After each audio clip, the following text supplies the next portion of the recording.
Kelanchal times, हर खबर पर हमारी नजर। छत्तीसगढ़ के मुख्यमंत्री भूपेश बघेल ने केंद्र सरकार पर केंद्रीय एजेंसियों का दुरुपयोग करने का आरोप लगाया है। उन्होंने कहा है कि शुक्रवार को आरोप लगाते हुए कहा कि केंद्र सरकार का मौका मिलने पर तुरंत उनके खिलाफ कार्रवाई करेगी।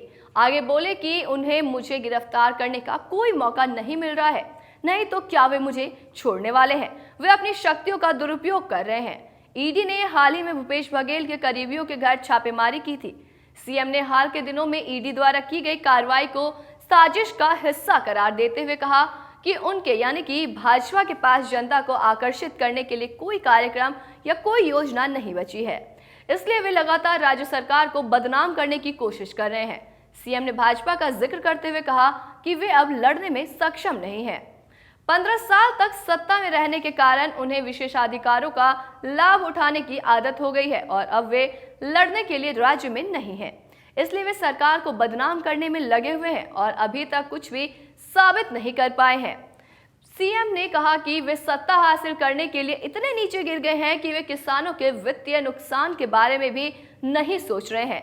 छत्तीसगढ़ में केंद्रीय एजेंसी द्वारा चावल मिलर्स पर शुक्रवार को की गई छापेमारी को 1 नवंबर से शुरू होने वाले धान खरीद अभियान को प्रभावित करने वाला कदम बताते हुए सीएम ने आगे कहा कि यह कार्रवाई छत्तीसगढ़ सरकार को बदनाम करने के लिए की गई थी।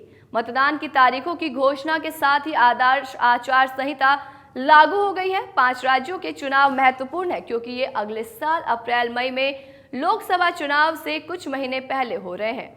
आपको बता दें कि चुनाव आयोग ने घोषणा की है कि छत्तीसगढ़ की 20 सीटों के लिए पहले चरण का मतदान 7 नवंबर को होगा और छत्तीसगढ़ के शेष 70 सीटों पर 17 नवंबर को मतदान होगा।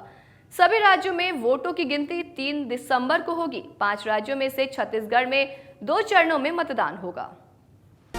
केलांचल टाइम्स, हर खबर पर हमारी नजर।